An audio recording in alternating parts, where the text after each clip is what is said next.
Hello दोस्तों अभी कुछ दिनों पहले मैंने अपने सोशल मीडिया हैंडल्स पे एक पोस्ट डाली थी जिसमें मैंने अपने व्यूअर्स को इनवाइट किया था कि अगर आप चाहते हो कि मैं अपने आने वाली वीडियोस के अंदर कोई एक स्पेसिफिक टॉपिक पे बात करूं तो नीचे कमेंट करो।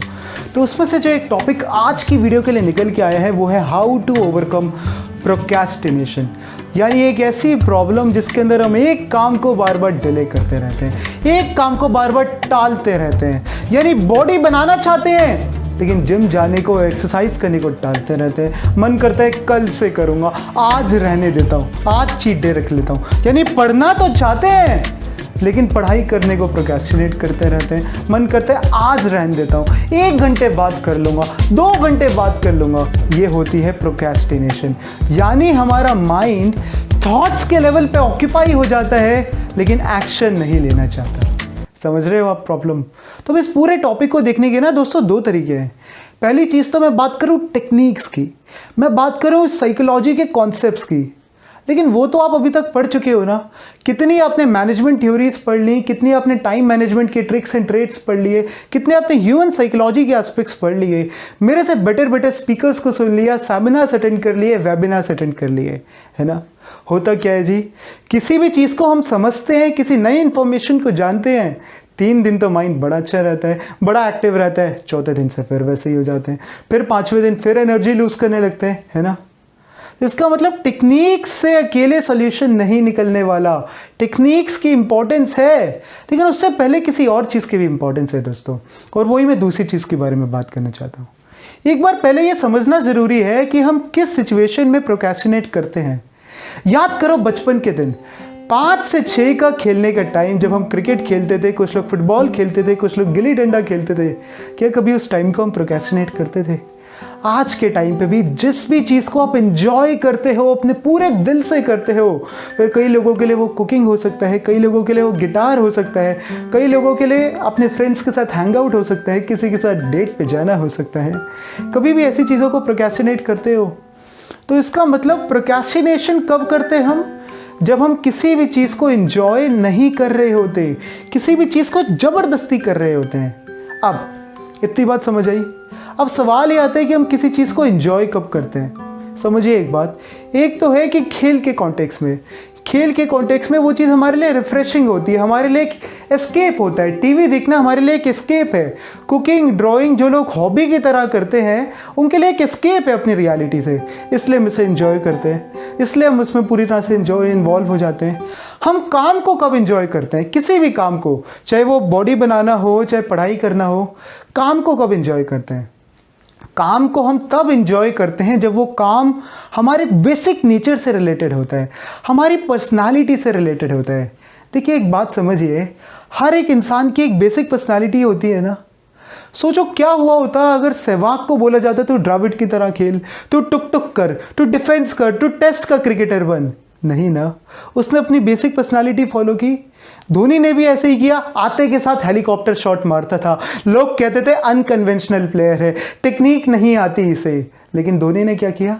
इन क्रिटिक्स को सुनते गए और अपने नेचुरल गेम खेलते गए। खैर वो बात अभी नहीं कर रहा हूँ, उसके ऊपर मैंने एक वीडियो बनाई हुई है। लेकिन पॉइंट की बात समझिए, हर इंसान का एक बेसिक नेचर होता है। कई बार हम कुछ ऐसा काम करना लगते हैं सोसाइटी के प्रेशर पे, पीयर प्रेशर्स पे, जो हमारी बेसिक पर्सनालिटी से अगेंस्ट होता है। हम ऐसी सिचुएशंस में उस काम को कभी भी एंजॉय नहीं कर सकते। इसका मतलब जैसे कई लोग फॉर एग्जांपल बहुत क्रिएटिव माइंडसेट के होते हैं, बहुत इनोवेशन के साथ हर चीज़ में आगे बढ़ना चाहते हैं, ऐसे लोग कभी भी डेस्क जॉब जैसी चीज़ें, एक मोनोटनस काम इतने शिद्दत के साथ नहीं कर सकते।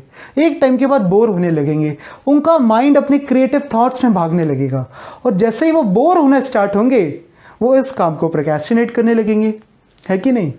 इसी तरह से दोस्तों हर एक काम जिसमें भी हमारा बेसिक नेचर नहीं है उसे हम प्रोक्रेस्टिनेट करते हैं। समझ आया? तो अब इसका मतलब क्या है? अगर आपको अपने काम को एंजॉय करना है, आपको लाइफ को एंजॉय करना है, तो आपको काम भी ऐसा करना पड़ेगा, चाहे वो प्रोफेशनल काम हो या फिर अपनी पर्सनल लाइफ से रिलेटेड कोई काम हो। वो काम करो जो आपकी पर्सनालिटी से रिलेटेड हो, आपकी पर्सनालिटी को पहले से बेटर बनाए, उसके अगेंस्ट नहीं हो, आपके बेसिक नेचर के अगेंस्ट नहीं हो। समझ आया? लेकिन अब यहाँ पे ये तो बहुत क्लीशेड सी बात हो गई ना। बहुत लोग आपको ये बता चुके हैं, जिसको मैं अलग तरीके से बोल रहा हूँ, बाकी लोग अलग तरीके से समझाते हैं कि पैशन को फॉलो करो। अब आप कहोगे तो बड़ी क्लीशेड सी एडवाइस है जी, बहुत बार सुन चुके हैं, लेकिन ये चीज़ इंप्लीमेंट नहीं होती। मैं एक जॉब कर रहा हूँ तो जॉब थोड़ा ना छोड़ सकता हूँ, MBA कर रहा हूँ, पढ़ाई कर रहा हूँ तो पढ़ाई थोड़ा ना छोड़ सकता हूँ, है ना। तो अब देखिए दोस्तों, अपना काम के अंदर मन लगाने का एक दूसरा तरीका भी है। पहला तरीका तो हमने डिस्कस किया कि अपनी पर्सनालिटी रिलेटेड काम करो, अपने पैशन को फॉलो करो। दूसरा तरीका है, आप जो भी एग्जिस्टिंग काम कर रहे हो उस काम की ना एक वैल्यू होगी दोस्त, उस वैल्यू को समझो। यानी अगर आप एक टीचर हो तो आपको क्या लगता है, एक तो है आपकी रिस्पॉन्सिबिलिटी जी, रिस्पॉन्सिबिलिटी है 9 से 2 की जॉब, बच्चों को पढ़ाना, उसके बाद 2 बजे लंच, लाइफ एट टंच, ये हुई रिस्पॉन्सिबिलिटी। लेकिन उसकी वैल्यू का है यार, उस काम की वैल्यू को देखो ना। आप सिर्फ बच्चों को पढ़ा नहीं रहे हो, आप लोगों की लाइफ में एक पॉजिटिव इन्फ्लुएंस ला रहे हो, आप लोगों की पर्सनालिटी बना रहे हो। इसकी वैल्यू है कि नहीं। आप एक बिजनेसमैन हो दोस्त, एक तो है रिस्पॉन्सिबिलिटी कि अपने एम्प्लॉयज़ के साथ एक रिस्पॉन्सिबिलिटी है, अपने कस्टमर्स के साथ एक रिस्पॉन्सिबिलिटी है, उसके अलावा उस काम की वैल्यू क्या है, कभी समझा है आपने। सोसाइटी को एक बार इमेजिन करो जहाँ पे एक भी बिजनेसमैन नहीं है, कैसी होगी वो सोसाइटी, रह पाओगे ऐसी सोसाइटी के अंदर। तो उस काम की वैल्यू को देखो, कभी उस काम की वैल्यू को एंजॉय करो। इंजीनियर हो तो इंजीनियरिंग की वैल्यू आपको क्या लगता है, सिर्फ डिग्री लेके एक 9 to 5 की जॉब नहीं। Engineering means innovation. इस दुनिया में जितनी भी इनोवेशंस हुई हैं, कहीं ना कहीं इंजीनियर्स की वजह से ही तो हुई हैं। इस दुनिया में जब भी कोई प्रोसेस आसान बनता है, लोगों की लाइफ आसान बनती है, सिविल हो, मैकेनिकल हो या कंप्यूटर साइंस से रिलेटेड कोई इंजीनियर हो, उनकी वजह से ही तो बनती है। आपके पास वो अपॉर्चुनिटी है दोस्त, उस काम को देखो। स्टीव जॉब्स या फिर कोई भी एक बड़े से बड़ा आदमी आपको यही चीज़ करते हुए देखेगा, अपने काम को एंजॉय करते हुए। उसी वजह से होलिस्टिक डेवलपमेंट होती है, उसी वजह से वो काम को प्रोक्रेस्टिनेट नहीं करते। तो समझ आया। तो एक लाइन में बोलूँ तो I do what you love, यानी वो काम करो जिसमें आपको मज़ा आता है, आपकी पर्सनालिटी रिलेटेड है। और if you can not do what you love, then love what you do. I repeat my friends, either do what you love or love what you do. तो ये तो पहला पॉइंट है दोस्तों, लेकिन इस पॉइंट के अलावा एक और पॉइंट भी है। अब दूसरा पॉइंट है, ये पॉइंट जरा ध्यान से सुनना, बुद्धि पूरी तरह चकराने वाली है, बड़ा मजेदार पॉइंट है ये। दूसरा पॉइंट है, कई लोग प्रोक्रेस्टिनेटर इसलिए बनते हैं क्योंकि वो अपने दिमाग में प्रोक्रेस्टिनेटर बन जाते हैं। आई रिपीट माई फ्रेंड्स, कई लोग प्रोक्रेस्टिनेशन इसलिए करते हैं क्योंकि वो साइकोलॉजिकल लेवल पे प्रोक्रेस्टिनेशन करना शुरू कर देते हैं। इसका मतलब कई स्टूडेंट्स को आप देखते हो, कभी ऑब्जर्व करना, जो स्टूडेंट 4 घंटे पढ़ने की कमिटमेंट करता है दिन में, मानो वो 1 घंटे पढ़ पाया, 3 घंटे कुछ ना कुछ इधर उधर के काम करता रहा, कभी मोबाइल देखने लगा, कभी बंदियों से बातें करने लगा, उसके बाद क्या होगा, 4 घंटे बाद बच्चा एकदम से अपनी हिम्मत हारने लगता है, कहता है देख मैं तो हुई नालायक, मैं 1 नंबर का गधा हूँ, फिर से मैंने गोल बनाया, फिर अपना गोल पूरा नहीं कर पाया, मैं अपनी लाइफ में कुछ नहीं कर सकता, बर्बाद हूँ मैं।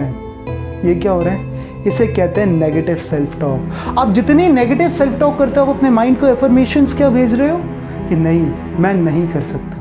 अब अगले दिन भी उसके साथ यही होगा, अगले दिन वो फिर से प्लान बनाएगा, अगले दिन वो सोचेगा नहीं अब 4 घंटे नहीं, अब मैं अगले दिन 7 घंटे पढ़ूंगा, हे कम ऑन, पूरी तरह से मोटिवेटेड, और पढ़ पाया मान लो 2 घंटे।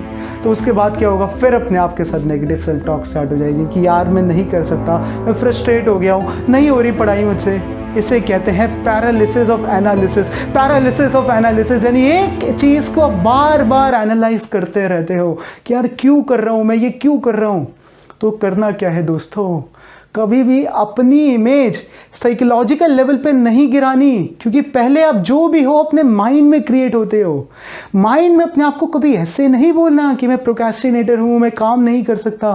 यानी 4 घंटे की पढ़ाई की कमिटमेंट की, 1 घंटे पढ़ाई हो पाई, तो रात में ये नहीं बोलना कि आज 1 ही घंटे पढ़ाई हो पाई, ये बोलना है कि आज देखो 1 घंटे पढ़ाई हो गई, कल आधे घंटे भी नहीं हो रही थी, मैं इम्प्रूव कर रहा हूँ, कल मैं और इम्प्रूव करूँगा, परसों और इम्प्रूव करूँगा, मैं धीरे धीरे अपने प्रोसेसेस को स्ट्रीमलाइन कर रहा हूँ, मैं धीरे धीरे अपने मैनेजमेंट को बेटर कर रहा हूँ, मैं पहले से बेटर बन रहा हूँ। पॉजिटिव एफर्मेशंस दो।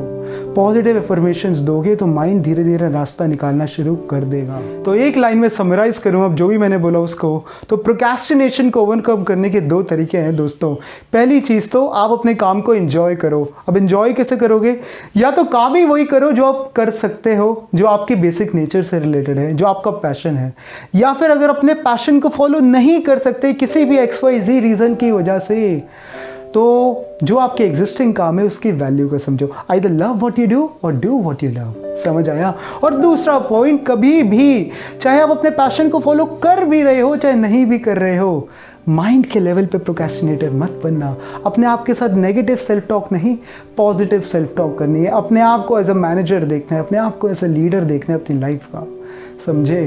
तो ये 2 चीज़ें हैं दोस्तों, ये दोनों चीज़ें इंप्लीमेंट करो अपनी लाइफ के अंदर। प्रोक्रेस्टिनेशन की प्रॉब्लम ऐसे सॉल्व होगी, क्योंकि प्रोक्रेस्टिनेशन एक इनपुट नहीं है, एक आउटपुट है। हमें इनपुट को सुधारना है, आउटपुट अपने आप सुधर जाएगा। समझे बात को? समझे तो जल्दी से लाइक करो ना, नीचे कमेंट करो, सबके साथ शेयर करो। बड़ी मेहनत लगती है ऐसी वीडियोस बनाने के अंदर। आप देख सकते हैं कितना पसीना आ रहा है। चैनल पे नए हो, सुशांत टॉक्स को सब्सक्राइब नहीं किया तो अभी की अभी करो। साथ में जो बेल आइकन है उसको भी दबा दो, ताकि ऐसे कमाल की एडुटेनमेंट एंड मोटिवेशनल वीडियोस की अपडेट्स आपसे मिस ना हो। तो मैं भी के लिए चलता हूँ, नेक्स्ट वीडियो में मिलता हूँ। आपका अपना सुशांत सिंघल।